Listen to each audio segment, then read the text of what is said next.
Aux amis sportifs, parce que quand on est ensemble, on l'est avec vous aussi. Bienvenue à Toston. Merci, Julie Sefou. Nous commençons par le football congolais. Ouais, le football congolais, la grande question que les fanatiques et les monuments de football se posent, est-ce que le football congolais va mieux? Au niveau de club, on a vu Club Mazembe ici au niveau de dernier carré, donc ça veut dire en demi-finale de la CAF. Oui, en Ligue des champions de la CAF, oui.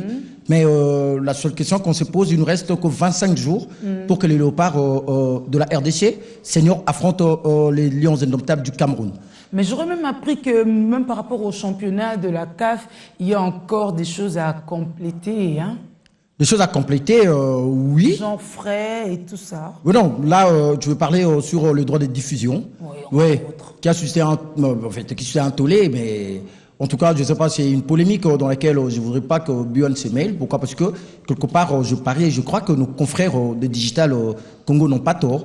Pourquoi? Parce que quand on commence à donner une tribune aux étrangers de venir vilipender notre façon de travailler ici au pays, et ça fait très mal, puisque la RTNC, c'est le patrimoine national. Donc ça veut dire que vous et nous contribuons pour que la RTNC soit financée par l'État. Donc la RTNC nous appartient à nous tous. Donc quand on cherche à faire le commerce derrière la RTNC, c'est très dangereux. Donc là, il s'agissait seulement de problèmes de droit de diffusion télé. Ah, mais pas de problème de foot. Ah, ouais. non. Mais le problème de foot, là où ça se pose, c'est au niveau du coaching, puisque jusque maintenant, là, on n'a pas encore un coach. Donc Florent Ibenge maintenant est au niveau de demi-finale, mais il a un dernier match à faire ici, face à Mazembe. Donc c'est un match de positionnement que beaucoup négligent, mais c'est un match très important pour un club comme Mazembe, puisque celui qui va remporter ce match sera en tête du groupe A, et puis il va jouer le match retour de demi-finale à domicile,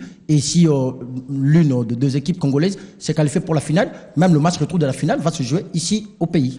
Le Challenge Trophy se poursuit. Oui, le Challenge Trophy se poursuit. Donc là, on va seulement parler de la RDC. Donc la RDC a fait 2 sorties jusque-là. Jusque-là, 2 sorties. Donc on a pu battre le Tchad, mais on a été confondu par les Camerounais à domicile. Donc là, on attend une dernière rencontre. Pourquoi? Parce que nous sommes sauvés grâce aux Tchadiens, parce que les Tchadiens ont battu les Camerounais. Si les Camerounais avaient remporté les 2 matchs, puisque celui qui aura plus de points sera qualifié pour la Coupe d'Afrique de Nations de handball. Pendant ce temps, les filles sont plutôt sur la bonne position. Hein? Oui, les filles n'ont rien à voir avec cette compétition. Nous, du côté de Léopard Dame, là, tout est fait. Donc, ils ont déjà été 2e au niveau du Challenge Trophy international au niveau du Mexique. Alors, qu'en est-il de Miroslav Klose? Miroslav Klose est donc, on va dire, cet international allemand, un grand joueur de 36 ans, a pris sa retraite. Au niveau de l'équipe nationale, au niveau de son club de Lazio de Roma. Il faut dire que non, il a réalisé son rêve de la jeunesse. Un jour, il s'était dit qu'il allait remporter la Coupe du Monde, et c'est fait. Il faut signaler qu'il a marqué plus de 60 buts à la Mannschaft. À la Mannschaft nationale, donc à la sélection allemande.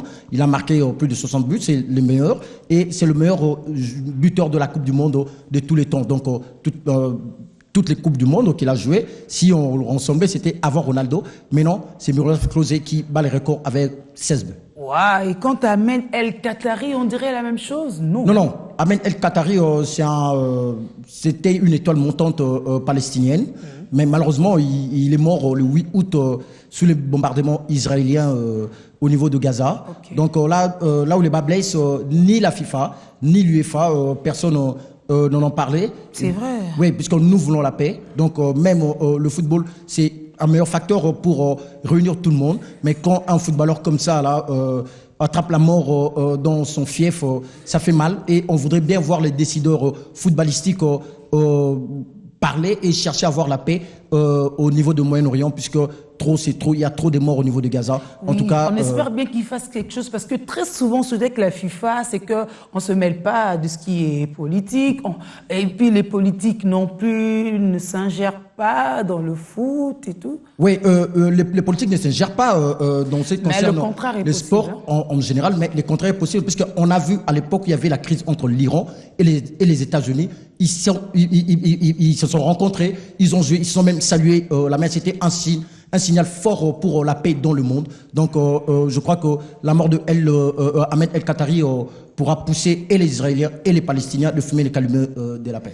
On l'espère vraiment de tout cœur. Nous parlons de 31e édition de football, de basketball. De basketball de la RDC. RDC. Donc voilà, la Fédération du basketball du Congo connaît toujours des problèmes. Donc la 31e édition devait débuter depuis le week-end passé. Malheureusement, jusqu'ici, il y a un problème des terrains qui se pose. Mais la date fixée est pour ce jeudi. Oh. Mais on se demande où est-ce que cette Coupe du Congo, cette édition, va se jouer. Puisque là, on est en train de voir entre l'Alliance franco-congolaise d'Elemba, le terrain Kauka de l'Onatra ou la place Imka. Donc, tous ceux dont on a cité là, c'est des sites privés et qui sont en négociation. Mais la grande question, pourquoi on a fermé les stadiums de Martyrs, puisque ça ne nécessite aucun travaux, puisque les travaux qui sont amorcés au stade de Martyrs nécessitent seulement le stade de football. Alors, je n'ai pas mettre des gens devant un fait accompli, hein, mais non, on espère une issue heureuse quand même, parce que c'est pour jeudi. Oui, c'est pour ce jeudi, puisque c'était pour le week-end passé, on s'est reporté pour jeudi. On croise le doigt, j'allais dire, pour que la date ne soit plus bougée. Voilà, on croise les doigts. Moi, je l'ai fait aussi. De même, je le fais pour que toi, tu quittes mon plateau. Oui, c'est ce que je vais faire tout à l'heure. Et on se retrouve demain. Demain, oui. D'accord.